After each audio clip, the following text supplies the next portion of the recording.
Post-assessment, what do? Well, you're going to come up with a bunch of data, and you need to look at that data and go, do my controls really work? And if so, how effective are they? And if they don't work, what am I going to do to fix it?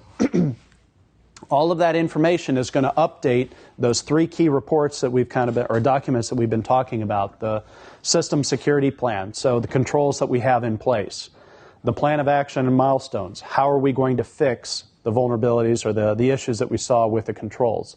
The security assessment report. You know what? We did an assessment and we figured out that these procedures don't work. Well, let's update our plan so next time we can actually use the right procedures and assess it more effectively.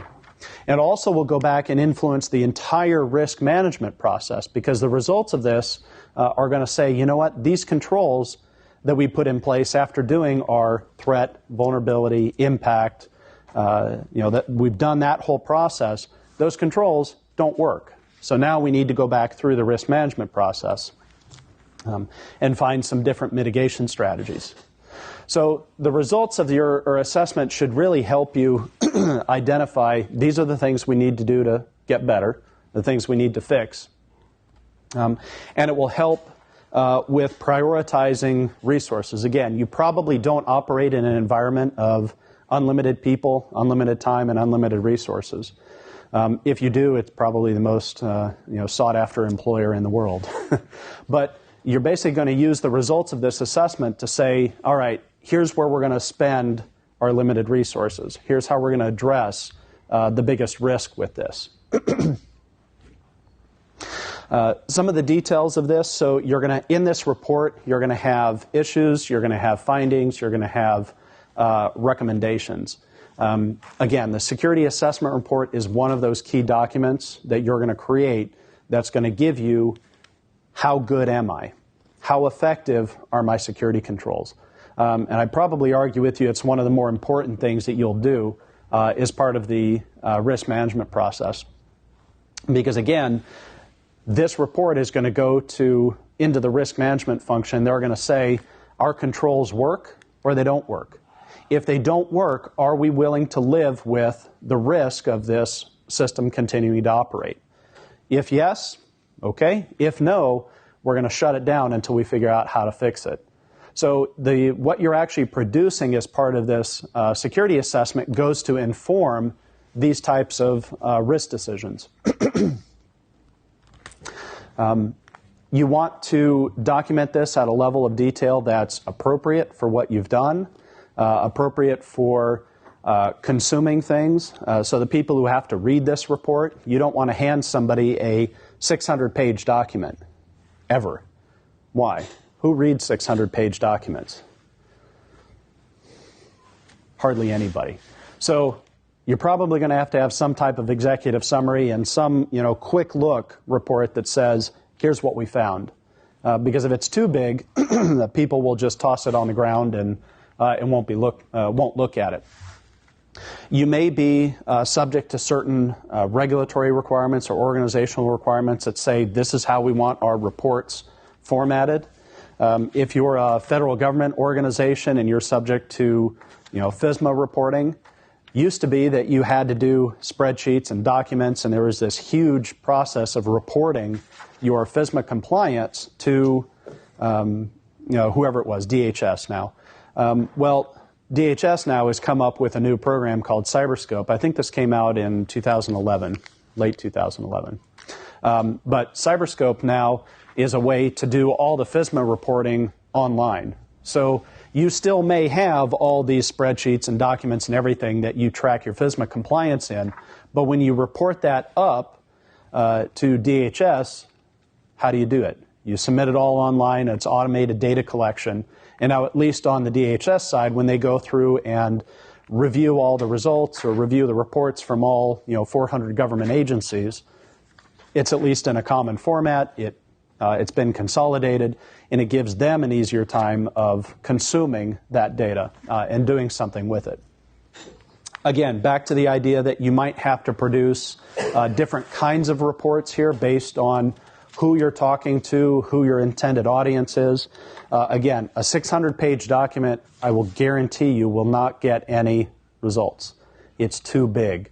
I've seen assessment products where you come in and you get a spreadsheet of all the vulnerabilities, and this thing is thousands of lines long. That's too much. It's too much to consume. It's not usable. And so you might look at optional or other different reporting formats, optional reporting formats, like an executive summary or an abbreviated version, or just the quick look story that says, here are the issues that we have. The initial remediation actions, these are the recommendations that go along with your security report. It's not sufficient to say, you have a problem. These controls are broken. You have to follow that with, well, how do we do something about it? What are the steps that we take? So based on the findings and prioritized by significance or severity, what do we fix? How do we fix it? So really what your remediation report should contain, or the remediation section should contain, is by priority, these are most critical, these are the things to do first. So one of the things that we used to do on our various assessments is we'd walk out of the assessment with a 10 things. So that was after the title page, that was our second page of the report was, these are the 10 things that you have to fix. We suggest you fix. So we weren't directive. So the idea is that on page 2 of the report, you've got the top 10 things that you can fix to increase the security of this network or fix these high priority controls that are missing. But instantly you've got, I know how to focus. I've got 10 things that I can go work on. So you'll have that. Part of your recommendations might be, we need to go review additional controls. Or we saw things that bear further examination. So that might be in there as well. So you want to make sure that the remediation reflects what you're currently seeing in the controls and the things you can do to fix those controls. This is kind of an odd thing to say, but you might find that over the course of your assessment, things change, especially if you're doing continuous monitoring, where you're assessing over and over and over again. You might find that the time between assessment and reporting, things have changed. So if you get a sense of that is going on, you might have to change your assessment or your own remediation. I did one assessment where we went in and did our initial scans on like a Friday afternoon to just get the lay of the land. We came in on Monday and found that the organization had changed all its IP addresses. We just happened to go in the weekend that they were switching over from a 192.168 network to a 10 network. Oh, great. Well, let me just dump everything that I scanned on Friday, clear out our database, and let's try again on Monday morning. That was a nice little surprise. So the other things that you might want to consider here in your remediation report is an opportunity for people to comment on things. So what I see typically done is there's an initial report that goes in, and people get on the receiving side, look at that and go, yeah, we agree with this, or no, we don't agree with these results. But you give them an opportunity to comment on it, and then you go back and either change the report or justify why you came up with what you came up with. And then that becomes the final report. So it's like there's this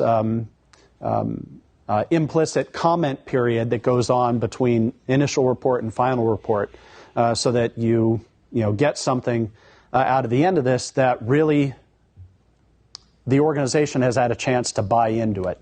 Now you may say, well, that kind of sounds like you're fudging the answers based on what your client told you to do, right? Well, as an independent assessor, I'm willing to consider your opinions and I'm willing to account for that. But if it doesn't hold water with me and my independent look, I'm not going to change the answer on this. I may provide some additional justification for that, for why I came up with this answer, Or I might find that, yeah, you know what, you're absolutely right. What we assessed was not accurate. Whatever, something broke, we missed it, whatever the case may be. Or you changed it over the course of the last week. That's good. But we may find that there are, we'll call them conversation points, that you may need to have over with your client about things that have changed or things they disagree with. Why do you do that? Well, for one simple answer, it increases the acceptance of the report when you send it in on the final version. If your initial version says you stink on it and you have terrible security, when that goes in, what's the initial reaction? Anger. Usually, they'll call into question your, ability to do your job, maybe. But by showing them a quick look at it and saying, look, here's kind of the things that we're finding. The report's not final yet. Do you want to discuss any of these? You're getting buy-in with it. It makes accepting that final report a lot easier. Plan of action and milestones, another one of the key documents that you'll be producing. Again, this describes not necessarily what you found, but how do you fix what you found. And this is a project management thing. This is not necessarily a security or risk management thing. But it's going to identify what you need to do, who's going to do it, what are the big milestones, and when they're going to do it by. And all of that is part of this plan of action and milestone document. So what are you going to fix, when, and who's going to do it? The last thing here, probably the other document, is the security authorization package. Again, if you are in a certification and authorization environment where somebody has to sign off that says, yep, we agree that this system, we've managed the risk effectively, and everything's okay, let's turn on the switch, or let's just keep it on because it's been on forever already.